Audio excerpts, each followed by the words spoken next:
दोस्तों, ये वाकया एक मोची का है। जब एक गरीब मोची हज करने के लिए जा रहा था, उसके साथ एक ऐसा वाकया पेश आया जिसे सुनकर आपके आंखों में आंसू आ जाएंगे। बगदाद में एक गरीब मोची रहा करता था। मोची जूते चप्पल सिलने वाले या मरम्मत करने वाले को कहते हैं। उस मोची को हुजूर अकरम सल्लल्लाहु अलैहि वसल्लम से बड़ी मोहब्बत थी। उसने रोज एक एक आना जमा किया कि जिस दिन सफर के खर्च का इंतजाम हो जाएगा उसी दिन मदीना मुनव्वरा के लिए रवाना हो जाऊंगा। आखिरकार बरसों की मेहनत के बाद उसके पास कुछ पैसे इकट्ठा हो गए, जिससे उसने सवारी खरीदी, जादे राह का इंतजाम किया और फिर हज पर जाने का इरादा कर लिया। जब वो हज पर जाने लगा तो उसने गांव वालों को दावत के तौर पर बुलाया। अक्सर ऐसा होता है कि जब कोई बंदा हज करने के लिए जाता है तो दोस्त अहबाब को वो बुलाकर दावत करता है। उस मोची ने भी दावत की। एक आलिम साहब जब दावत खाने के लिए आए, उन्होंने कहा, हज करने के लिए जा रहे हो? तो उस गरीब मोची ने कहा, जी हाँ। आलिम साहब ने कहा, तुम एक काम करो। मोची ने कहा, जी हुजूर, क्या करना है बताएं। आलिम साहब ने कहा, कल जाते जाते तमाम गांव वालों से एक एक करके माफी भी मांगते हुए जाना। अगर तुमने किसी का दिल दुखाया है तो हुजूर अकरम सल्लल्लाहु अलैहि वसल्लम यकीनन नाराज हो जाएंगे। इसीलिए बेहतर यह है कि तुम तमाम लोगों से मुलाकात करके माफी तलाफी कर लो। उसके बाद वो मोची जब सुबह उठा तो एक एक करके सबके दरवाजे पर गया और माफी मांगते मांगते वो अपने आबादी से बाहर एक दरवाजे पर जाकर पहुंचा। उसने उनका दरवाजा खटखटाया। अंदर से एक खातून की आवाज आई। कौन? गरीब मोची ने अपना नाम बताया। अंदर से आवाज आई, आप यहाँ क्यों आए हैं? मोची ने कहा, दरअसल मैं हज करने के लिए जा रहा हूँ, बस आप लोगों से माफी मांगने के लिए आया हूँ। अगर मुझसे कोई जाने अनजाने में कोई गलती हो गई हो तो मुझे माफ कर देना। अंदर से खातून की आवाज आई, हमारे घर में कोई मर्द नहीं है। ये सुनकर मोची ने कहा, क्यों, सारे मर्द कहीं गए हुए हैं? तो खातून ने कहा, ये ना पूछो, तुम्हारे सवाल का जवाब मिल गया, बस चले जा। जब वो मोची वापस अपने घर के तरफ पलटा तो उसे उस मकान से गोश्त की खुशबू आ रही थी। वो वापस उनके दरवाजे पर आया और कहा, मुझे थोड़ा सा गोश्त मिल सकता है? अंदर से खातून की आवाज आई, मेरे भाई, ये गोश्त तुम्हारे लिए हराम है, हमारे लिए हलाल है। बस ये सुनना था कि उस मोची के दिमाग में मानो काम करना ही बंद कर दिया हो। उस मोची ने कहा, तुम कलमा हुजूर अकरम सल्लल्लाहु अलैहि वसल्लम का ही पढ़ती हो ना? खातून ने कहा, जी हाँ। उस मोची ने पूछा, मुसलमान हो? खातून ने कहा, जी हाँ। तो मोची ने कहा, तुम मुसलमान हो तो जाहिर है कि तुम्हारी और हमारी शरीयत अलग अलग नहीं है। शरीयत का हुक्म सबके लिए एक जैसा है। उस खातून ने कहा, ये ना पूछ, बस यहाँ से चला जा। उस मोची ने कहा, बताओ तो सही, आखिर इसमें क्या राज है? वो गोश्त तुम्हारे खातिर हलाल है और मेरे लिए क्यों हराम है? खातून कहने लगी, अगर सुनना ही चाहते हो तो सुनो। जो गोश्त मैं पका रही हूँ ये मुर्दा जानवर का गोश्त है और शरीयत में किसी को बिला उज्र के मुर्दार का खाना हराम है। लेकिन अगर जान पर नौबत आ गई हो तो फिर अपनी जान बचाने के लिए तो शरीयत ने मुर्दार को खाने की इजाजत दी है। इतना खा सकते हैं कि जिससे जान बच जाए।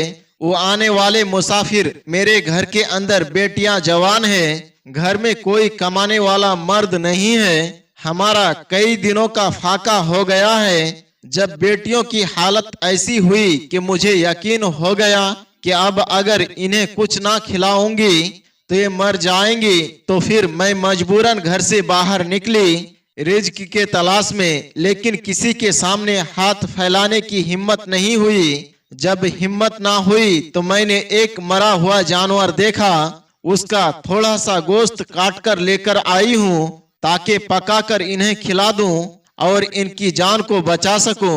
उस मोची ने जैसे ही ये सुना, उसकी आंखों से जारो कतार आंसू जारी हो गए।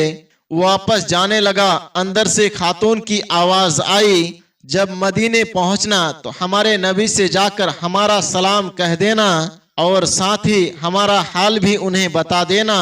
उस मोची ने जैसे ही ये बात सुना तो जानो कि उसके पैरों तले जमीन ही खिसक गई हो।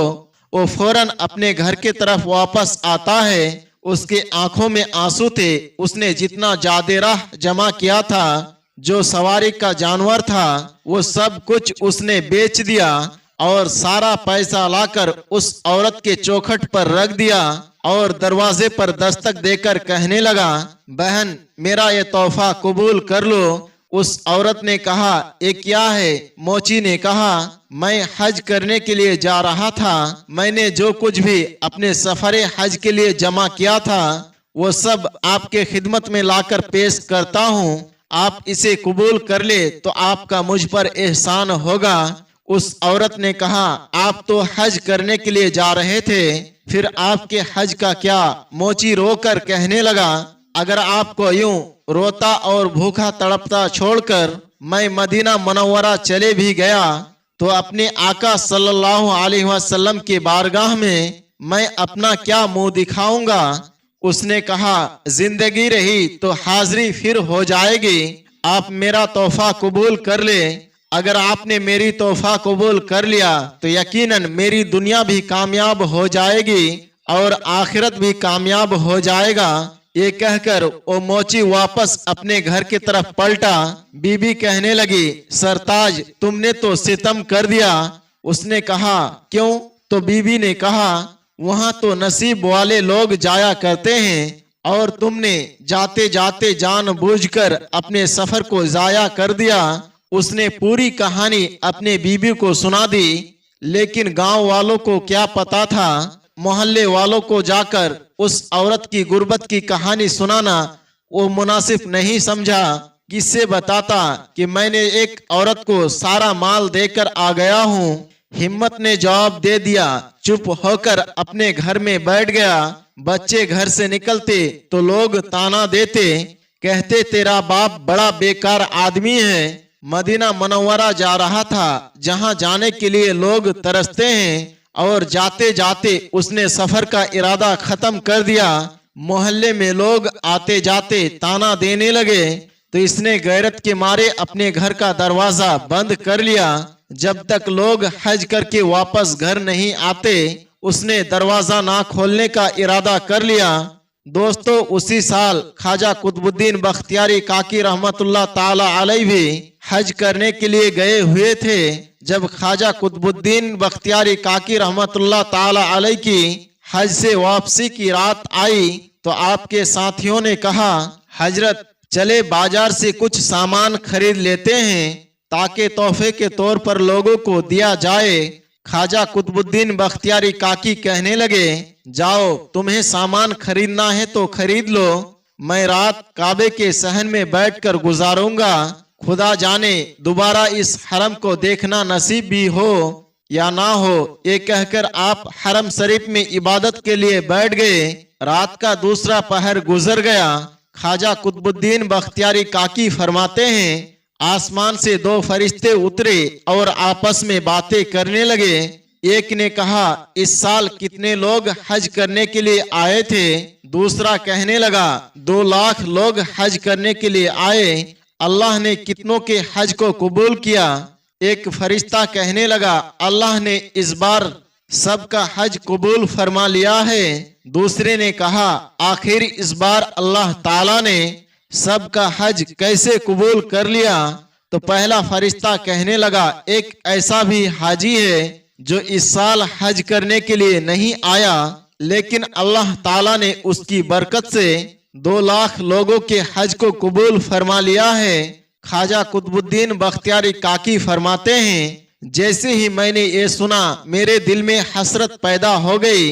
ऐसा कौन सा शख्स है जो चलकर मदीना मुनव्वरा तक नहीं आया, जिसने हरम का तवाफ भी ना किया, जो ना मिना में गया, ना मुजदलफा में गया, ना ही अरफात में गया और बिना हज अदा किए अल्लाह ने उसकी बरकत से 2 लाख हाजियों का हज को कबूल कर लिया। ख्वाजा कुतुबुद्दीन बख्तियारी काकी फरमाते हैं, मैं अपने जगह से उठा, फरिश्तों के पास गया। मैंने कहा, मुझे उसका पता बताओ, वो कौन है, कहाँ रहता है? फरिश्तों ने बताया, शहर बगदाद में फला बस्ती में, वहाँ पर वो शख्स रहता है। ख्वाजा कुतुबुद्दीन बख्तियारी काकी रहमतुल्लाह ताला अलैह ने अपने काफिलों वालों से कहा, तुम सब अपने घर वापस जाओ, मैं बाद में आऊंगा। मैं अल्लाह के एक बंदे की जियारत करने के लिए जा रहा हूँ। आपने सफर किया और बगदाद शरीफ पहुंचकर आपने उस बस्ती को तलाश किया जहां का हवाला फरिश्तों ने दिया था। उस बस्ती में जाकर उस मोची का पता पूछा। लोगों ने कहा, उससे मिलकर आप क्या करोगे? आपने फरमाया, मैं बस उससे मुलाकात करना चाहता हूँ। लोग कहने लगे, वो बड़ा बदबख्त इंसान है, आखिर उससे आप क्यों मिलना चाहते हैं? इतना सुनना था, ख्वाजा कुतुबुद्दीन बख्तियारी काकी रहमतुल्लाह ताला अलैह की आंखों में आंसू आ गए। आप फरमाने लगे, लोगों, तुम नहीं जानते उसके बारे में जो मैं जानता हूँ। उसे गाली ना दो, उसे बुरा भला ना कहो। लोगों ने कहा, हजरत जी, बात गाली की नहीं है। जो हज की मंजूरी के बावजूद हज करने के लिए नहीं गया, उसे गाली ना दे तो और क्या कहे? ख्वाजा कुतुबुद्दीन बख्तियारी काकी फरमाते हैं, तुम क्या समझते हो? पहले मुझे उसके घर का पता बताओ। तुम क्या जानो कि वो कौन है? ख्वाजा कुतुबुद्दीन बख्तियारी काकी रहमतुल्लाह ताला अलैह उसके घर का पता पूछा। उसके दरवाजे पर आपने दस्तक दी। आपने दरवाजा खटखटाया। अंदर से आवाज आई, कौन? आपने फरमाया, दरवाजा खोलो, मैं तुमसे मुलाकात करने के लिए आया हूँ। अंदर से रोने की आवाज आई। उसने कहा, मोहतरम, दरवाजा नहीं खोल सकता हूँ। अगर दरवाजा खोलूंगा तो बस्ती वाले ताना देंगे, बुरा भला कहेंगे, मेरे बच्चों को गांव वाले गालियां तक देते हैं। आप मुझे मेरे हाल पर छोड़ दे। ख्वाजा कुतुबुद्दीन बख्तियारी काकी ने फरमाया, तुम मुझे नहीं जानते, मेरा नाम कुतुबुद्दीन बख्तियारी काकी है। मैं तुमसे मुलाकात करने की गरज से हरम शरीफ से सीधे तुम्हारे पास आया हूँ। इतना सुनना था कि मोची ने कहा, हजरत, बस आपको अंदर आने की इजाजत है, आपके अलावा अंदर कोई नहीं आ सकता है। ख्वाजा कुतुबुद्दीन बख्तियारी काकी ने कहा, मैं वादा करता हूँ, मैं अकेले अंदर आऊंगा, मेरे साथ कोई और नहीं आएगा। जैसे ही आपने ये कहा, उसने दरवाजा खोल दिया। आप अंदर तशरीफ ले गए। आप उसके कदम को चूमना चाहते थे, उसकी चीख निकल गई। वो कहने लगा, हजरत, मैं बहुत बड़ा गुनहगार हूँ, मैं बहुत बड़ा पापी हूँ। आप आखिर ऐसा क्यों कर रहे हैं? आप मेरे कदम को क्यों चूम रहे हैं? इतना सुनना था। ख्वाजा कुतुबुद्दीन बख्तियारी काकी रहमतुल्लाह ताला अलैह कहते हैं, ए अल्लाह के बंदे, मुझे बता तो सही, वो तेरी कौन सी नेकी है जो करके तू अपने घर में बैठा हुआ है?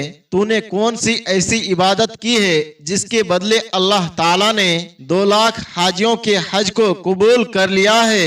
इतना सुनना था, मोची की चीख निकल जाती है। वो रोकर कहने लगा, हुजूर, ये बात दोबारा मत कहिएगा। अभी तो गांव वाले सिर्फ गालियां दे रहे हैं, ताना दे रहे हैं। अगर किसी को इसके बारे में मालूम पड़ गया तो लोग मुझे मारना भी शुरू कर देंगे। ख्वाजा कुतुबुद्दीन बख्तियारी काकी रहमतुल्लाह अलैह कहने लगे, सुन, मैंने अपने कानों से ये सुना है, अल्लाह तबारक व ताला ने तेरी बरकत से इस साल हज करने वाले 2 लाख हाजियों के हज को कबूल कर लिया। इतना सुनना था, मोची रो रो कर कह रहा था, हुजूर, आप यहाँ से वापस चला जाए, मेरे बस्ती में आप किसी को ये बात ना बताएं। अल्लाह ताला ने मेरे इस अमल के बदले में, मेरे इस नेकी के बदले में, मेरे हज के बदले में 2 लाख हाजियों का हज कबूल कर लिया। उस मोची ने कसम देकर आपको वहां से वापस किया, मगर ख्याल था, या अल्लाह, ये क्या हो गया? मैं तो हज करने के लिए गया भी नहीं, मेरे बदले में लाख हाजियों का हज कैसे कबूल हो सकता है। ये सोचते सोचते उसकी आंख लग गई। अभी आंख का लगना था कि उसके ख्वाब में अल्लाह के प्यारे महबूब सल्लल्लाहु अलैहि वसल्लम तशरीफ लाते हैं। वो मोची हुजूर अकरम सल्लल्लाहु अलैहि वसल्लम को देखते ही उठकर बैठ गया, आपके कदमों को पकड़ लेता है और अर्ज करता है, या रसूल अल्लाह सल्लल्लाहु अलैहि वसल्लम, आपने आने की जहमत क्यों की? आप इशारा फरमा देते, मैं उड़कर आपके बारगाह में हाजिर हो जाता। अल्लाह के प्यारे महबूब सल्लल्लाहु अलैहि वसल्लम फरमाते हैं, तूने हज पर जाते वक्त अपना हज का सारा पैसा एक बेवा औरत के कदमों पर लुटा दिया, और जब बख्तियारी काकी ने तुझे बताया, तुझे यकीन नहीं आ रहा था। यही वजह है कि मैं तुझे ये बताने के लिए आया हूँ कि बख्तियारी काकी ने तुझे जो कुछ बताया है वो बिल्कुल सही है। अगरचे तू हज करने के लिए नहीं गया, लेकिन तूने अपने हज का सारा पैसा एक सैयदा की खिदमत में पेश कर दिया। अल्लाह रब्बुल इज्जत को तेरा ये अमल इतना पसंद आया, इतना पसंद किया कि अल्लाह ने तुझे बिन हज के हज का सवाब भी अता कर दिया, और तेरी इस नेकी की बरकत के तुफेल अल्लाह ने इस साल हज करने वाले तमाम यानी 2 लाख हाजियों के हज को कबूल फरमा लिया है। सुभान अल्लाह। दोस्तों, उम्मीद करते हैं कि आज की ये हमारी कहानी आपको जरूर पसंद आई होगी। आज के इस कहानी के बारे में आपकी क्या राय है? कमेंट बॉक्स में जाकर जरूर कमेंट करें, और कहानी पसंद आने की सूरत में इसे लाइक भी करें। अपने दोस्त अहबाब के साथ इसे शेयर करना ना भूलें। और अगर आप हमारे चैनल पर नए आए हैं, आपने इसे सब्सक्राइब नहीं किया तो अभी सब्सक्राइब कर लें, और आइंदा आने वाले ऐसे ही तमाम नए और दिलचस्प वीडियोस की नोटिफिकेशन के लिए बेल आइकन को क्लिक करना ना भूलें। दोस्तों, आज की वीडियो में बस इतना ही। इंशाअल्लाह बहुत जल्द एक और नई दिलचस्प कहानी के साथ आपके खिदमत में हाजिर होंगे। तब तक के लिए हमें इजाजत दें। अस्सलामु अलैकुम व रहमतुल्लाह।